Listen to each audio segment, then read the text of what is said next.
प्रणाम आप सभी को। मेरा नाम रोशन है। दोस्तों, आज मैं आपके लिए लेकर आया हूँ हिंदी की महान लेखिका सुभद्रा कुमारी चौहान जी की लिखी एक कहानी जिसका शीर्षक है हींग वाला।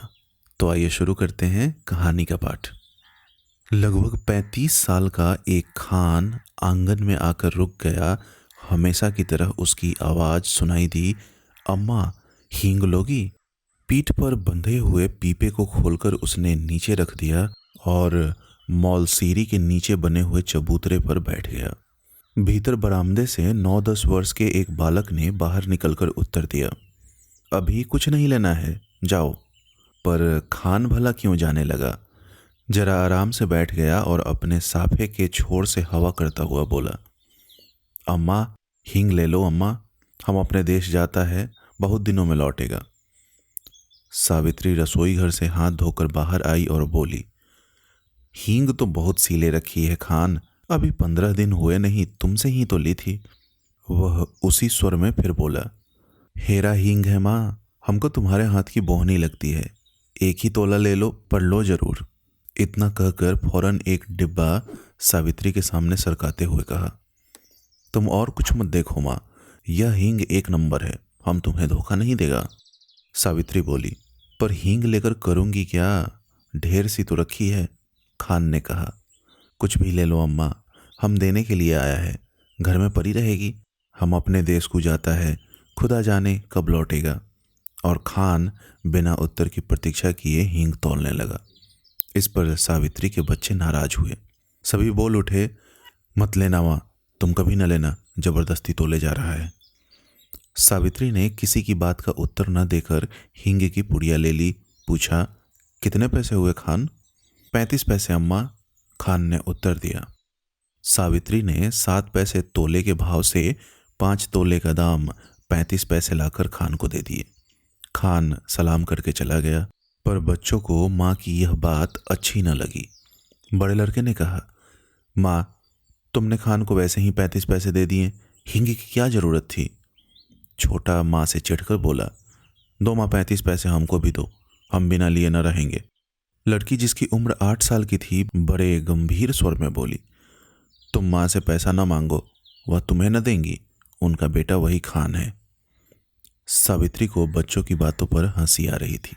उसने अपनी हंसी दबाकर बनावटी क्रोध से कहा, चलो चलो, बड़ी बातें बनाने लग गए हो, खाना तैयार है, खाओ। छोटा बोला, पहले पैसे दो, तुमने खान को दिए हैं। सावित्री ने कहा, खान ने पैसे के बदले में हींग दी है, तुम क्या दोगे। छोटा बोला, मिट्टी देंगे।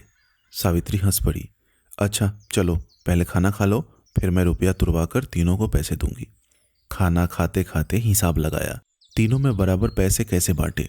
छोटा कुछ पैसे कम लेने की बात पर बिगड़ पड़ा, कभी नहीं, मैं कम पैसे नहीं लूंगा। दोनों में मारपीट हो चुकी होती यदि मुन्नी थोड़े कम पैसे स्वयं लेना स्वीकार न कर लेती। कई महीने बीत गए, सावित्री की सब हींग खत्म हो गई। इस बीच होली आई। होली के अवसर पर शहर में खासी मारपीट हो गई थी। सावित्री कभी कभी सोचती, हींग वाला खान तो नहीं मर गया। न जाने क्यों उस हींग वाले खान की याद उसे प्रायः आ जाया करती थी। एक दिन सवेरे सवेरे सावित्री उसी मौलसीरी के पेड़ के नीचे चबूतरे पर बैठी कुछ बुन रही थी। उसने सुना उसके पति किसी से कड़े स्वर में कह रहे हैं, क्या काम है, भीतर मत जाओ, यहाँ आओ। उत्तर मिला, हींग है मेरा हींग। और खान तब तक आंगन में सावित्री के सामने पहुंच चुका था।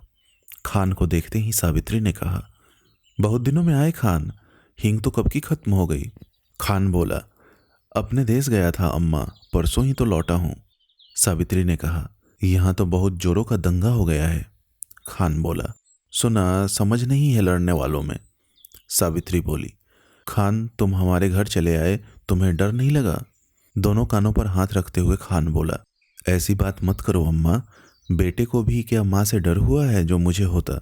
और इसके बाद ही उसने अपना डिब्बा खोला और एक छटांग हींग तौलकर सावित्री को दे दी। रेजगारी दोनों में से किसी के पास नहीं थी। खान ने कहा कि वह पैसा फिर आकर ले जाएगा। सावित्री को सलाम करके वह चला गया।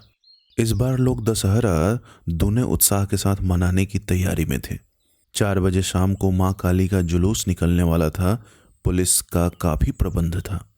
सावित्री के बच्चों ने कहा, हम भी काली का जुलूस देखने जाएंगे। सावित्री के पति शहर से बाहर गए थे। सावित्री स्वभाव से भीरू थी। उसने बच्चों को पैसों का, खिलौनों का, सिनेमा का न जाने कितने प्रलोभन दिए, पर बच्चे न माने सो न माने।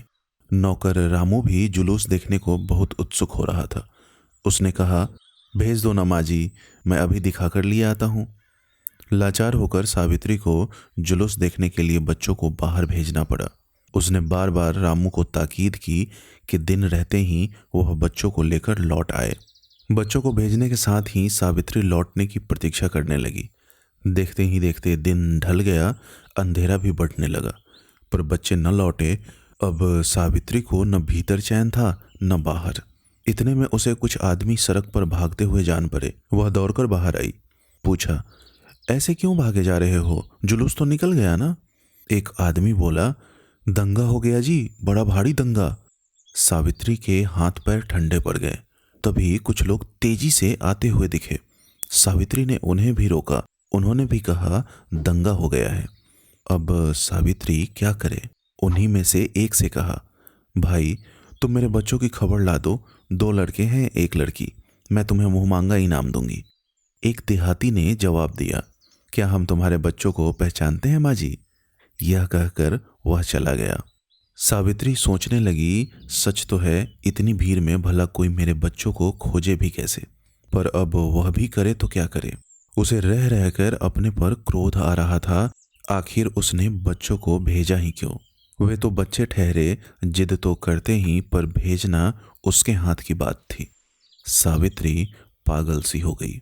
बच्चों की मंगल कामना के लिए उसने सभी देवी देवता मना डाले। शोरगुल बढ़कर शांत हो गया। रात के साथ साथ नीरवता बढ़ चली, पर उसके बच्चे लौट कर ना आए।